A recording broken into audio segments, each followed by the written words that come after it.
নমস্কার, শেয়ারবাজ থেকে আমি শাশ্বত মিত্র। আমার এডুকেশনাল চ্যানেলে আপনাদের সবাইকে স্বাগত। আজকে সামান্য ডাউন হলো নিফটি, দেখেছেন আপনারা।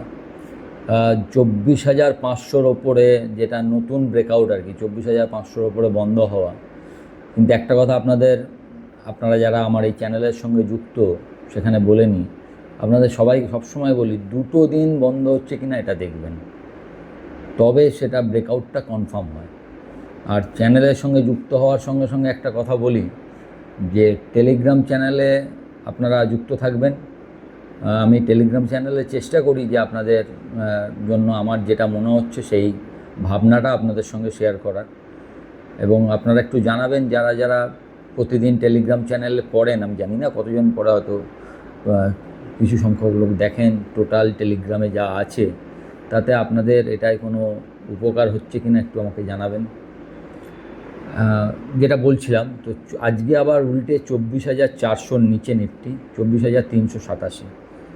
আপনারা জানেন সকালবেলা আমি বলেছিলাম যে প্রথমে ডোনাল্ড ট্রাম্প বলেছিলেন যে আমি কোনো সিজফায়ার ডেট এক্সটেন্ডেড করব না, এক্সটেনশান দেবো না, সিজফায়ার পেরিয়ে যাওয়া মানে আমি আক্রমণ করব।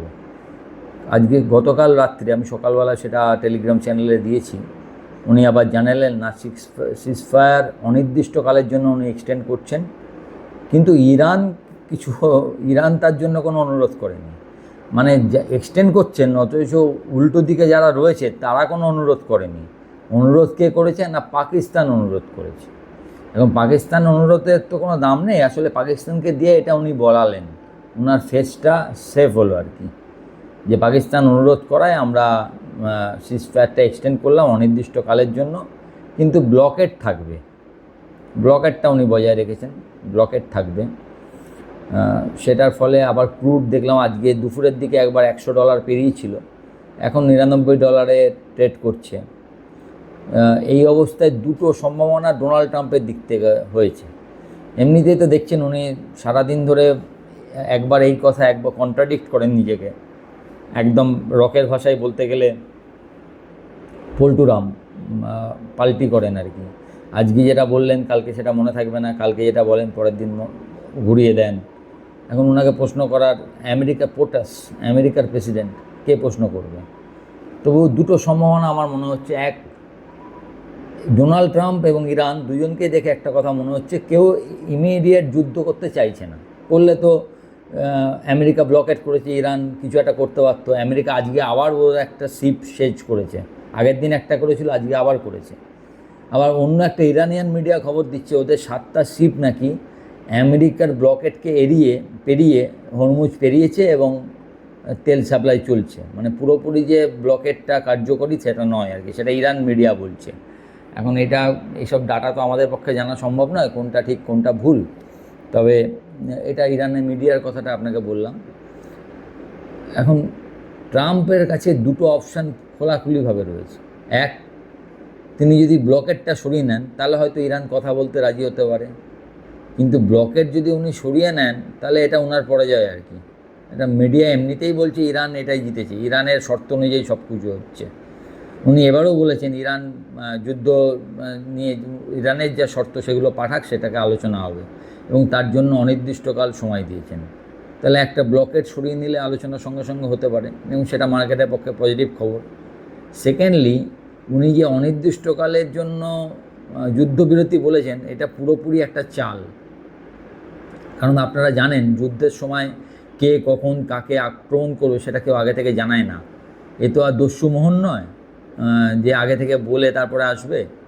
সুতরাং বুঝতেই পাচ্ছেন যে হয়তো হঠাৎ করে যে কোনো দিন আক্রমণ করতে পারেন, সেই জায়গাটা উনি রাখলেন অনির্দিষ্টকালের জন্য সিজফায়ার বলে। এখন দ্বিতীয়টা হলে, মানে যদি উনি আক্রমণ করেন, সেক্ষেত্রে বাজার আবার একটু চিন্তা করবেন। দেখুন, বাজার আপনারা অনেকেই একটা আইডিয়া আছে যে আপনার ইউক্রেন রাশিয়ার যুদ্ধ প্রথম দিকে বাজার যেরকম রেসপন্ড করেছিল, তারপর তো 2 বছর ধরে চলেছে, বাজার ওর দিকে ফিরেও তাকায়নি। ইরান আমেরিকা হয়তো শেষ পর্যন্ত সেটা হবে, সেটাই হতো যদি ইরান আমেরিকা শুধু থাকতো এবং এর সঙ্গে অন্যান্য দেশের ইকোনমিক্যাল কোনো ব্যাপারে যোগাযোগ না থাকতো। ধরুন তেল সাপ্লাইও ঠিক হচ্ছে, সমস্ত কিছু ঠিক আছে, ইরান আর আমেরিকার চলছে, আমেরিকা খালি ইরানকে মারছে, বদলে আমেরিকার ওখানে যা আছে ইরান মারছে, কিচ্ছু হতো না। কিন্তু ইরান যদি মিডল ইস্ট কান্ট্রিতে মারে, তেলের গ্যাসের পাইপলাইনে বোম মারে, কিংবা গ্যাস যেখান থেকে উৎপাদন হয় সেখানে যদি ইরান মারে, আমেরিকা যদি এরম কিছু করে, এমনিতেই খুব একটা ডিস্টার্বিং ট্রেন্ড আমি গত 3 মাসে লক্ষ্য করেছি। আপনারা যারা অনেকভাবে বিদেশের খবর সব প্রতিনিয়ত রাখেন, তারা জানবেন যে এই বছরটা, এই 4-5 মাসে প্রচুর এই তৈলক্ষেত্র, গ্যাসের ইয়েতের ওপর আক্রমণ হয়েছে। এটা যুদ্ধের কথা বলছি না, যুদ্ধ তো হয়েছেই আপনি জানেন, এমনিতেও হঠাৎ করে এই গত পরশু বা তার আগের দিনে খবর দেখবেন অস্ট্রেলিয়ার একটা তৈল শোধনাগারে আগুন। এখন কোনটা কোথায় ড্রোন হচ্ছে না কোথায় ভেতর থেকে কেউ কিছু কারসাজি করছে, কিংবা সত্যি করেই একটা ব্যাড লাক অ্যাক্সিডেন্ট হচ্ছে জানা নেই, কিন্তু এই ঘটনা প্রচুর পরিমাণে বেড়েছে। কিন্তু এই ঘটনার প্রেক্ষিতে কি হবে, আপনার জ্বালানির একটা বড় সংকট হলেও হতে পারে, যেটা আমরা এখনও বুঝতে পারছি না। কারণ আমরা মোটামুটি জানছি না সবই ঠিক আছে। এখন সবই ঠিক আছে না ঠিক নেই সেটা সময় বলবে একমাত্র। তো আমার যেটা মনে হয়, এবং যদি এই যুদ্ধটা আরও বেশি চলে, সেক্ষেত্রে ব্যাংকিং সেক্টর একটু প্রবলেমে পড়তে পারে। কারণ যুদ্ধের ওপর দিয়ে যদি মুদ্রাস্ফীতি বাড়ে, সেক্ষেত্রে লোন পরিশোধের ক্ষেত্রে কিন্তু একটা চাপ আসবে, আরও বেশি ডিফল্ট হতে পারে ছোটোখাটো কোম্পানিগুলো। ধরুন যে কোম্পানিটা গ্যাসেই চলে, সে যদি গ্যাস পুরোটা না পায়, সে তো 100% গ্যাসের যোগান পাচ্ছে না। ধরুন সে সরকার বলেছে 70% গ্যাসের যোগান দেবো, তাহলে তার উৎপাদনও একটু কমাবে, উৎপাদনের ওপর হিট করবে। এখন তার যদি বড় লোন থাকে, সেই লোন তাকে শোধ করা একটু প্রবলেম হবে। আমার মনে হয় এই সময়টায় রেট সেন্সিটিভ থেকে আমাদের দূরে থাকা উচিত। আমি গত 3-4 দিন ধরে এটা বলছি, আমি আগেও 2 দিন আগে বলেছি, আজকেও বলছি। কারণ আমার যা মনে হওয়াটা আমি বারবার আপনাদের কাছে ক্লিয়ার করে দিতে চাই যে এটা ঠিক হবে কি ভুল হবে, এটার বিচার সময় করবে। আপনি বিচার করার কেউ নয়। টাইম উইল টেল যে এটা ঠিক না ভুল। কিন্তু আমরা যদি প্রফিট থাকে, আমি ধরুন দেখে নিলাম যে ঠিক আছে কদিন দেখে নিই, এইটুকু প্রফিট থাকুক, এইরকম একটা ভাবনা চিন্তা করা উচিত। আমার মনে হয় এর এফেক্টটা আমরা এটা ফার্স্ট কোয়ার্টার, সেকেন্ড কোয়ার্টার বা থার্ড কোয়ার্টারে বুঝতে পারবো কী হবে। যদিও মার্কেট তার আগে এফেক্ট দেবে, এটা ফরওয়ার্ড ট্রেডিং মার্কেট। সুতরাং মার্কেট যখন বুঝবে এরকম কিছু আসছে, মার্কেট করবে। বা অনেক সময় কি হয়, মার্কেট একটু এক্সটেন্ডেড নিচে যায় বা এক্সটেন্ডেড ওপরে র্যালি করে, কারণ মার্কেট জানে যে পুরো জিনিসটা ঠিক করতে মার্কেটের কয়েকটা ঘন্টা বা কয়েকটা দিনই লাগবে সমস্ত কিছু আবার ন্যাচারাল ঠিকঠাক জায়গায় ফিরিয়ে দিতে। সেই ক্ষমতা মার্কেটের আছে।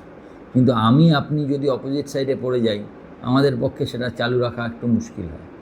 তো সেই কারণে এই জায়গাটা একটু দেখে নিন।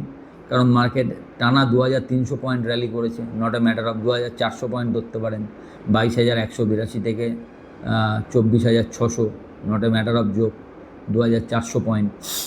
7%, 8% নিফটি বা ব্যাঙ্ক নিফটি ডাউন আছে।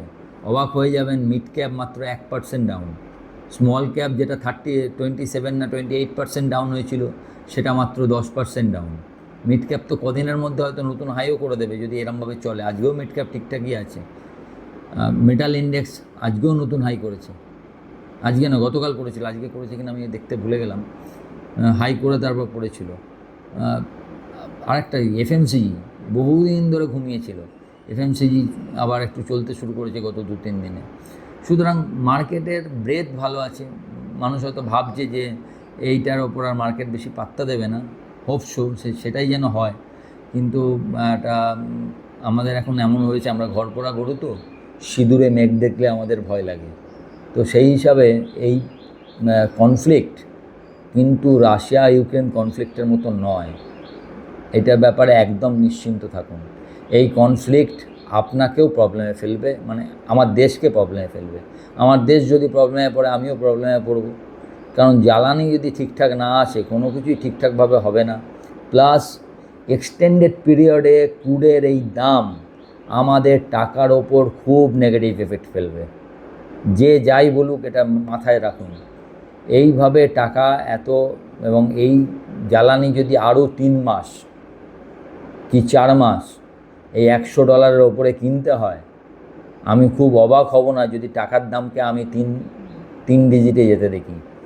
এটা কিন্তু খুবই কঠিন এই জায়গাটাকে ম্যানেজ করা। ফিসকাল ডেফিসিট তো খারাপ হবেই, এছাড়াও আপনার আরও কারেন্ট অ্যাকাউন্ট ডেফিসিট বাড়বে, এগুলো হবেই, কারণ আমাদের আমদানি অনেক বেশি হবে, রপ্তানি কম হবে। এখন সেই জায়গাগুলো সরকার নিশ্চয়ই দেখছেন কী কী করা যায়। তবে তেলের সোর্স অনেক জায়গা থেকে সরকার যা আগে যটা দেশ থেকে নিতেন তার থেকে বেশি দেশ থেকে নিচ্ছে তেল গ্যাস, এবং ঘরের গ্যাস উৎপাদনও অনেক বাড়িয়ে দিয়েছে, ফলে কিছুটা হয়তো মেকআপ করা যাবে। কিন্তু একেবারে যদি এই ধরনের জিনিস আরও 2-3 মাস চলতে থাকে, আমার মনে হয় এফেক্টটা খুব একটা ভালো হবে বলে আমার মনে হয় না। আমি আশা করি এই জিনিস চলবে না, যে কোনো একটা দিকে একটা ডিসিশান দুটো দেশ নিজেদের মধ্যে নিজের ভালোর জন্যই নেবে। কারণ ইরানেরও নাকি মাত্র 12 দিনের বা 15 দিনের খাবার জমা আছে, আর আমেরিকা তো দেখছেনই যে যুদ্ধ আর বেশি করতে চাইছে না। দেখা যাক, হোপ ফর বেস্ট। তবে এই সব লেভেলগুলো সাবধানে থাকবেন। এইটা পেরোলে অবশ্য ওই যে বলেছিলাম 27শে ফেব্রুয়ারি যে লেভেল নিফটি ছিল 25,176, ওই 25,200 এই অবধি যেতে পারে। 25,100তে মনে হয় 100 ডিএমএ, আর 25,125-এ মনে হয় 200 ডিএমএ, এরকম কিছু একটা আছে, একটু দেখে নেবেন এই সব জায়গাগুলো একসঙ্গে। 25,200-এ অনেকগুলো মাল্টিপল হার্ডেল থাকবে আর কি। তার আগে 24,800-তেও ছোটো করে একটা হার্ডেল আছে। হোপ ফর দ্য বেস্ট, যে ভালো থাকলে ওই জায়গাগুলো। আপাতত যেটা প্রথম দরকার সেটা হচ্ছে মার্কেট একটা স্টেবিলিটি আসা, ক্রুডের দামে স্টেবিলিটি আসা। ক্রুড দেখলেই আপনি মার্কেট অনেকটা বুঝতে পারবেন। সুতরাং ক্রুডের দিকে লক্ষ্য রাখুন। আজকে দেখবেন আমি লিখেছিলাম 24,350 থেকে 400-র মধ্যে কখনো নিফটি এলে ওখান থেকে একবার নিফটি একটু ওপরে যেতে পারে। 24,352 পয়েন্ট সামথিং লো করে ওখান থেকে নিফটি 24,450 অবধি গেছিল। সুতরাং 80-100 পয়েন্ট যারা ওটাকে ফলো করেছেন তারা দেখতে পেয়েছেন। তো এরমভাবেই ছোটো ছোটো ভাবতে হবে আপাতত। স্টকের ক্ষেত্রে হ্যাঁ, যদি যে স্টকের রেজাল্ট ভালো, যেরকম আজকে HCL টেক খুব বাজে রেজাল্ট, ফলে 10% পড়েছে। এইটাকে ধরুন আর 4-5% পড়লে আশা করি 1200 টাকার কাছাকাছি, 1150 থেকে 1220 এর মধ্যে HCL টেক মোটামুটি ঠিক হয়ে যাবে বলে আমার আইডিয়া। এখন দেখা যাক কোথায় আসে। এমনি মার্কেটটার দিকে একটু সজাগ দৃষ্টি রাখবেন। আমার মনে হয় না এখনই খুব ওয়ান সাইডেড কিছু ভেবে একদম একতরফা কিছু করা উচিত বলে। সাবধানে করুন এবং অল্প কোয়ান্টিটিতে করুন। আগেই বলেছি, যারা 22,000-এর লেভেলে শেয়ার কিনেছেন তারা মনে করলে 10-15 দিনে 15-20% পাচ্ছেন, মনে করলে প্রফিট বুক করতে পারেন এবং আবার একটু কমে পাওয়ার জন্য ওয়েট করতে পারেন। লং টার্ম যাদের আছে তাদের চিন্তার কিছু নেই, তারা তো লং টার্ম নতুন করে ভাববেন। ভালো থাকবেন। ভিডিওটা ভালো লাগলে একটু লাইক, শেয়ার এবং আমার টেলিগ্রাম চ্যানেলের সঙ্গে যুক্ত থাকবেন। নমস্কার।